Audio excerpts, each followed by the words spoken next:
ಭೇಟಿ ಆಗ್ತಾ ಇದ್ದಾರೆ. ಹ್ಮ್ ನೀವು ಕೂಡ ರೇಸ್‌ನಲ್ಲಿ ಹ್ಮ್ ನೀವೇನಾದ್ರೂ ಹೈಕಮಾಂಡ್ ಸಂಪರ್ಕ ಮಾಡಿದ್ದೀರಾ ಅಥವಾ ಏನಾದ್ರೂ ಹಿರಿಯ ನಾಯಕರ ಜೊತೆ ಗಮನಕ್ಕೆ ಸೆಳೆದಿದ್ದೀರಾ? ಈಗ ನಾನು ಈಗಾಗಲೇ ಹೇಳಿದ್ದೀನಿ, ಕಳೆದ ಬಾರಿ ನೀವೆಲ್ಲ ಪತ್ರಕರ್ತರು ಕೇಳಿದಂಥ ಸಂದರ್ಭದಲ್ಲಿ ನಾವು ಈಗಾಗಲೇ ಹೈಕಮಾಂಡ್ಗಾಗಿರ್ಬೋದು, ನಮ್ಮ ಎ ಸಿ ಸಿಗಿರ್ಬೋದು, ಕೆ ಪಿ ಸಿ ಸಿಗಿರ್ಬೋದು, ಯಾರನ್ನ ಮಂತ್ರಿ ಮಾಡಬೇಕು, ಯಾರ ಸೇವೆ ಏನು ಮಾಡಿದ್ದಾರೆ, ಯಾವ ಜಾತಿ ಜನಾಂಗ ಇರ್ಬೋದು, ಪ್ರಾದೇಶಿಕವಾರು ಇರ್ಬೋದು, ಅದನ್ನೆಲ್ಲ ನೋಡಿ ಅವರೆಲ್ಲ ಮಾಹಿತಿ ತೊಗೊಂಡು ನಮಗೆ ಯಾರ್ಯಾರು ಮಾಡಲಿಕ್ಕಾಗುತ್ತೆ, ಭಾಳಷ್ಟು ಜನ ಯೋಗ್ಯರಿದ್ರು ಅದರಲ್ಲಿ ಯಾರಿಗೆ ಅವಕಾಶ ಕೊಡೋಕ್ಕಾಗ್ತದೆ ಅಂಥೇಳಿ ನಮ್ಮ ಕೆ ಪಿ ಸಿ ಸಿಯವರು, ನಮ್ಮ ಕೆ ಪಿ ಸಿ ಸಿ ಮುಖಂಡರುಗಳು, ಎ ಸಿ ಸಿ ಮುಖಂಡರುಗಳು ಅದನ್ನು ನಿರ್ಧಾರ ಮಾಡ್ತಾರೆ. ನಾವು ಹೋಗಿ ಏನು ಅದಕ್ಕೆ ಅಪ್ಲಿಕೇಶನ್ ಕೊಡೋದು ಬೇಕಾಗಿಲ್ಲ. ಯಾಕೆಂದರೆ ನಾನು ನಮ್ಮದು ಎಲ್ಲ ಮಾಹಿತಿನೂ ಕೂಡ ಅವರು ಕಲೆಕ್ಟ್ ಮಾಡಿ ಆ ಒಂದು ವ್ಯವಸ್ಥೆನಲ್ಲಿ ಮಾಡ್ತಾರೆ.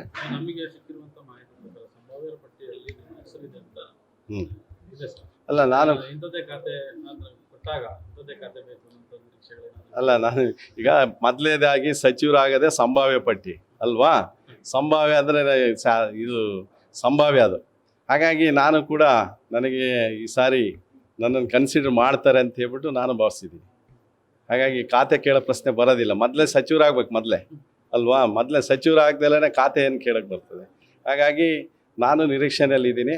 ನಾನು ನನ್ನ ಮಾಹಿತಿ ಎಲ್ಲ ಕೆ ಪಿ ಸಿ ಸಿನಲ್ಲಿ, ಎ ಸಿ ಸಿನಲ್ಲಿ, ಯಾಕೆಂದರೆ ಒಂದು ಜವಾಬ್ದಾರಿ ಹುದ್ದೆ ಕೊಡೋಂಥ ಸಂದರ್ಭದಲ್ಲಿ ನಮ್ಮನ್ನು ನೋಡಿ ಯಾರ್ಯಾರೆಲ್ಲ ಇದ್ದಾರೆ ಈ ಜಿಲ್ಲೆಯಲ್ಲಿ, ಯಾರ್ಯಾರು ಹಿರಿಯ ಶಾಸಕರಿದ್ದಾರೆ, ಯಾವ ಜಾತಿನಲ್ಲಿ ಇದ್ದಾರೆ, ಜಾತಿ ಪ್ರಾತಿನಿಧ್ಯ ಇರ್ಬೋದು, ಪ್ರಾದೇಶಿಕವಾಗಿರ್ಬೋದು, ಅದನ್ನು ನೋಡಿ ಕೊಡೋಂಥ ಕೆಲಸ ನಮ್ಮ ವರಿಷ್ಠರು ಮಾಡ್ತಾರೆ.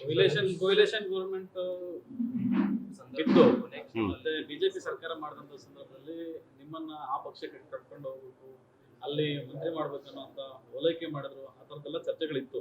ಆದಾಗ್ಯೂ ಕೂಡ ನೀವು ಆ ಸಂದರ್ಭದಲ್ಲಿ ಎಲ್ಲೂ ಕೂಡ ಒಂದಿಷ್ಟು ಪಕ್ಷ ಬಿಡಲಿಲ್ಲ, ಪಕ್ಷನಿಷ್ಠೆ ತೋರಿಸಿದ್ರಿ. ಈ ಸಂದರ್ಭದಲ್ಲಿ ಈ ಹಿನ್ನೆಲೆಯಲ್ಲಿ ಏನಾದರೂ ಪಕ್ಷಕ್ಕೆ ಮುಖಂಡರಿಗೆ ಮನವರಿಕೆ ಮಾಡುವಂತ ಕೆಲಸ ಏನಾದರೂ ಆಗಿದೆ? ಈಗ ನಾನು ಮೊದಲನೇದಾಗಿ 2008ರಲ್ಲಿ ಕಾಂಗ್ರೆಸ್ ಪಕ್ಷದಲ್ಲಿ ನಾನು ಟಿಕೆಟನ್ನು ಕೇಳಿದೆ.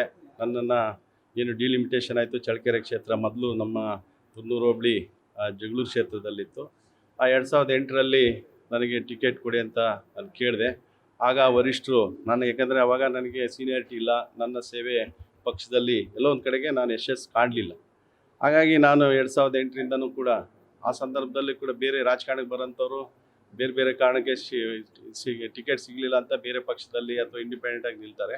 ಆದರೆ ನಾನು ಕಾಂಗ್ರೆಸ್ ಪಕ್ಷದಲ್ಲಿ ಭಾಳಷ್ಟು ವಿಶ್ವಾಸವನ್ನು ಇಟ್ಟು ಈ ಒಂದು ಪಕ್ಷ ಸ್ವಾತಂತ್ರ್ಯ ತಂದುಕೊಟ್ಟಂಥ ಪಕ್ಷ, ಆ ಪಕ್ಷದಲ್ಲಿ ದುಡಿದಂಥವರೆಲ್ಲ ಸೇವೆಯನ್ನು ಪರಿಗಣಿಸಿ ನಾನು ಶಾಸಕನಾದರೆ ಕಾಂಗ್ರೆಸ್ಸಲ್ಲೇ ಆಗಬೇಕಂಥೇಳಿ ನಾನು 5 ವರ್ಷಗಳ ಕಾಲ 2008ರಿಂದ 2013ವರೆಗೂ ಪಕ್ಷವನ್ನು ಸಂಘಟನೆ ಮಾಡ್ತಾ ನಮ್ಮ ಕಾರ್ಯಕರ್ತರ ಮುಖಾಂತರ ನನಗೆ 2013ರಲ್ಲಿ ಟಿಕೆಟ್ ಕೊಡ್ತಾರೆ. ನಿಮ್ಗೆ ಗೊತ್ತಿರುವಂತೆ ಮೊದಲೇ ಬಾರಿ ಶಾಸಕನಾಗ್ತೀನಿ. 13ರಿಂದ 18ರವರೆಗೆ 18ರಲ್ಲಿ ಚುನಾವಣೆ ಬಂದಂಥ ಸಂದರ್ಭದಲ್ಲಿ ನಮ್ಮ ಕ್ಷೇತ್ರದ ಮತದಾರರು ನನ್ನನ್ನು ಮರು ಆಯ್ಕೆ ಮಾಡ್ತಾರೆ. ಯಾಕೆಂದರೆ ಚಳ್ಳಕೆರೆಯಲ್ಲೇ 57 ವರ್ಷಗಳ ನಂತರ ಸತತವಾಗಿ 2ನೇ ಬಾರಿ ಶಾಸಕ ಆದಂಥವನು ನಾನು ಅಂಥೇಳಿ ಎಲ್ಲೋ ಒಂದು ಕಡೆಗೆ ನನಗೆ ಹೆಮ್ಮೆ ಕೂಡ ಇದೆ. ಹಾಗಾಗಿ ಆ ಸಂದರ್ಭದಲ್ಲಿ ಇಡೀ ಜಿಲ್ಲೆಯಲ್ಲಿ ನಾನೊಬ್ಬನೇ ಶಾಸಕ ಆಗ್ತೀನಿ ಕಾಂಗ್ರೆಸ್ ಪಕ್ಷದಿಂದ. 5 ಜನ ಬಿ ಜೆ ಪಿಯವರು ಇರ್ತಾರೆ. ಆ ಸಂದರ್ಭದಲ್ಲಿ ಕೋಲೇಷನ್ ಗೌರ್ಮೆಂಟ್ ಬರ್ತದೆ. ಆ ಸಂದರ್ಭದಲ್ಲಿ ನಮ್ಮ ಜಿಲ್ಲೆಯವರು, ವಿಶೇಷವಾಗಿ ನಮ್ಮ ಚಳ್ಳಕೆರೆ ಕ್ಷೇತ್ರದವರು ನನ್ನನ್ನು ಶಾಸಕನಾಗಿ, ನನ್ನನ್ನು ಸಚಿವನಾಗಿ ಮಾಡ್ತಾರೆ ಈ ಸಂದರ್ಭದಲ್ಲಂತೂ. ಆ ಸಂದರ್ಭದಲ್ಲಿ ನಮ್ಮ ಸರ್ಕಾರ ಕ್ಲಿಷ್ಟಕರ ಪರಿಸ್ಥಿತಿ, JDS ಮತ್ತು ಕಾಂಗ್ರೆಸ್. ಹಾಗಾಗಿ ಎಲ್ಲೋ ಒಂದು ಕಡೆಗೆ ನನ್ನ ಸೀನಿಯಾರಿಟಿಗೆ ಪಕ್ಷ ಕನ್ಸಿಡರ್ ಮಾಡಲಿಲ್ಲ. ಆದ್ರೂ ನಾನು ಪಕ್ಷದ ನಿಷ್ಠೆ, ಯಾಕಂದರೆ ಎಲ್ಲೋ ಒಂದು ಕಡೆಗೆ ಭಾಳ ಅರ್ಜೆಂಟಾಗಿ ಏನಾದರೂ ಆಗಲಿ, ಪಕ್ಷ ಏನಾಗಲಿ, ನಾನು ಮಾತ್ರ ಒಂದು ಹುದ್ದೆನ ಪಡಿಬೇಕಂತೇಳಿ ತಿಳಿದು ನಾನು ಶಾಸಕನಾಗಿ ಬಯಸಿಲ್ಲ. ಆದರೆ ಪಕ್ಷ ಇದ್ದರೆ ನಾವು ಅಂತ ಹೇಳಿ ಆ ಸಂದರ್ಭದಲ್ಲಿ ಪಕ್ಷ ಒಳ್ಳೆಯ ಉತ್ತಮ ಪರಿಸ್ಥಿತಿ ಬಂದಂಥ ಸಂದರ್ಭದಲ್ಲಿ ನಮ್ಮ ಈ ಭಾಗದ, ನಮ್ಮ ಚಳ್ಳಕೆರೆ ಭಾಗ, ನಮ್ಮ ತಾಲೂಕು ಸೇರಿ ಈ ಚಿತ್ರದುರ್ಗ ಜಿಲ್ಲೆಗೆ ನನ್ನ ಒಂದು ವಿದ್ಯೆಯ ಹಿನ್ನೆಲೆ ಜೊತೆಗೆ ನನ್ನ ಪಕ್ಷನಿಷ್ಠೆಯನ್ನು ಗುರುತಿಸಿ ಮುಂದಿನ ಸಂದರ್ಭದಲ್ಲಿ ಕೊಡ್ತಾರೆ ಅಂತ ಹೇಳಿ ಯಾವುದೇ ಸಂದರ್ಭದಲ್ಲಿ ಯಾವುದೇ ಆಮಿಷ ಬರಲಿ, ಯಾವುದೇ ಒತ್ತಡ ಬರಲಿ ನಾನು ಹೋಗಲಿಲ್ಲ. ಹಾಗಾಗಿ 2023ರಲ್ಲಿ ಕೂಡ ನಮ್ಮ ಕ್ಷೇತ್ರದ ಮತದಾರರು ನನ್ನ ಮತ್ತೊಮ್ಮೆ ನನ್ನನ್ನು ಶಾಸಕನಾಗಿ ಮಾಡ್ತಾರೆ. ಆವಾಗಲೂ ಕೂಡ ಬಯಸಿದ್ರು, ಏಕೆಂದರೆ ಇಲ್ಲಿ 3ನೇ ಬಾರಿ ಆಗಿದ್ದಾರೆ, ಸಚಿವರು ಮಾಡ್ತಾರೆ ಅಂತೇಳಿ. ಆದರೆ ಆ ಸಂದರ್ಭದಲ್ಲಿ ಕೂಡ ನಮ್ಮ ಏನು ಈಗಾಗಲೇ ಹೇಳಿದಂತೆ ಜಾತಿ ಜನಾಂಗದ ಪ್ರಾತಿನಿಧ್ಯತೆ, ಪ್ರಾದೇಶಿಕವಾರು ನೋಡಿ ಆಗಲೂ ಕೂಡ ನಾನು ಎಲ್ಲೋ ಸೀನಿಯಾರಿಟಿನಲ್ಲಿ ಬರಲಿಲ್ಲ ಅಂತ ನಾನು ಭಾವಿಸ್ತೀನಿ.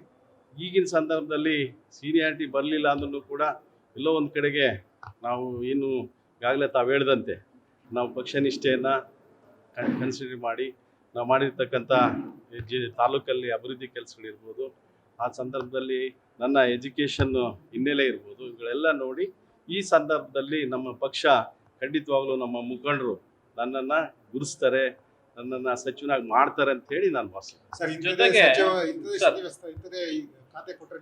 ಖಂಡಿತವಾಗ್ಲೂ ಕೂಡ, ಯಾಕಂದ್ರೆ ಅವ್ರ ಜವಾಬ್ದಾರಿ ವಹಿಸಿದ್ದನ್ನ ನಾವು ಮಾಡ್ಬೇಕಾಗತ್ತೆ. ನಾನು ಇಂಥದೇ ಮಾಡ್ಬೇಕಂತಲ್ಲ, ಮೊದಲೇದಾಗಿ ನಾನು ಸಚಿವರು ಮಾಡ್ರಿ ಅಂತ ಹೇಳ್ತೀನಿ. ನಾನು ಈಗಾಗಲೇ ಹೇಳಿದೆ ನನ್ನ ಕ್ವಾಲಿಫಿಕೇಶನ್ ಏನು, ನನ್ನ ಸಾಧನೆ ಏನು, ಇದುವರೆಗೆ ಏನು ಮಾಡಿದ್ದಾರೆ, ಇವ್ರು ಯಾವ್ದನ್ನ ಜವಾಬ್ದಾರಿ ಕೊಟ್ಟರೆ ಏನು ಮಾಡ್ತಾರೆ, ಅದನ್ನು ಖಂಡಿತವಾಗಿ ಪಕ್ಷ ನಿರ್ಧಾರ ಮಾಡ್ತಾರೆ ಅಂತ ನನ್ನ ಭಾವನೆ. ಜೊತೆಗೆ ಅಂದ್ರೆ ಹಿಂದೆ ಸಮುದಾಯದ ಪ್ರಾತಿನಿಧ್ಯ ಅಂತ ಬಂದಾಗ ಕೂಡ ಇಬ್ಬರು ಶಾಸಕರುಗಳಿಗೆ ಅಂದ್ರೆ ಸಚಿವ ಸ್ಥಾನದಿಂದ ರಾಜೀನಾಮೆ ತಗೊಂಡು ಇಲ್ಲಿವರೆಗೂ ಕೂಡ ಆಯ್ಕೆ ಆಗಿಲ್ಲ. ಇಂಥ ಸಂದರ್ಭದಲ್ಲೂ ಈ ಸಮುದಾಯದ ಪ್ರಾತಿನಿಧ್ಯ ಬೇಕೇ ಬೇಕು ಅನ್ನುವಂಥದ್ದು ಒತ್ತಾಯಗಳಿರುವಂಥದ್ದು. ಇದರ ಈ ವಿಚಾರದಲ್ಲೂ ಕೂಡ ಮನವರಿಕೆ ಮಾಡುವಂಥ ಕೆಲಸ ಖಂಡಿತವಾಗ್ಲು ಈಗಾಗಲೇ ನಮ್ಮ ಪಕ್ಷ, ನಮ್ಮ ಮುಖಂಡರುಗಳು, ಈಗಿನ ಮುಖ್ಯಮಂತ್ರಿಗಳು ಇರ್ಬೋದು, ನಮ್ಮ KPCC ಅಧ್ಯಕ್ಷರು ಇರ್ಬೋದು, ನಮ್ಮ ಸಚಿವರುಗಳಿರ್ಬೋದು, AICC ಇರ್ಬೋದು, ಎಲ್ಲರ ಗಮನದಲ್ಲಿ ಇದೆ. ಯಾಕಂದರೆ ಈ ಒಂದು ಸಮಾಜಕ್ಕೆ, ನಾಯಕ ಸಮಾಜಕ್ಕೆ 2 ಸಚಿವಗಳು ನಮಗೆ ಬೇರೆ ಬೇರೆ ಕಾರಣಗಳಿಂದ ಅದು ಖಾಲಿಯಾಗಿದೆ, ಒಂದು ವೇಕೆನ್ಸಿ ಇದೆ. ಅದನ್ನು ತುಂಬಂಥ ಕೆಲಸ ಈ ಸಾರಿ ಖಂಡಿತವಾಗ್ಲೂ ನಮ್ಮ ವರಿಷ್ಠರು ಮಾಡ್ತಾರೆ ಅಂತ ಹೇಳಿ ನನ್ನ ಭಾವನೆ. ಸಚಿವರ ಸ್ಥಾನಗಳನ್ನು ಆಯ್ಕೆ ಮಾಡೋದ್ರಲ್ಲಿ ಆಗ್ಬೋದಾ ಅಂತ? ಇಲ್ಲ, ಸಿದ್ದರಾಮಯ್ಯರ ಒಂದು ಕಡೆ ಮತ್ತೊಂದು ಕಡೆ DK ಶಿವಕುಮಾರ್ ಅವರ ಗುಂಪುಗಳು ಅಂತ ಹೇಳಿ ಮೊದಲು ನಡೀತಾ ಇತ್ತು, ಆ ಥರದ್ರಲ್ಲಿ ಇಲ್ಲ, ಖಂಡಿತವಾಗ್ಲೂ ಕೂಡ ಯಾವಾಗಲೂ ಗುಂಪುಗಳಿಲ್ಲ.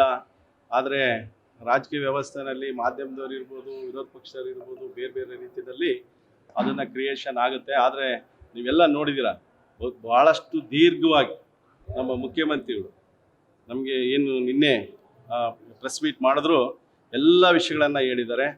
ಹಾಗಾಗಿ ನಮ್ಮ ಪಕ್ಷ ಮುಂದಿನ ದಿನಗಳಲ್ಲಿ ಅಧಿಕಾರ ಬರಬೇಕು.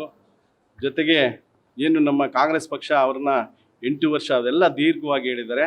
ಯಾವುದೇ ರೀತಿಯಾದ ಸಮಸ್ಯೆಗಳು ಉಂಟಾಗಲ್ಲ.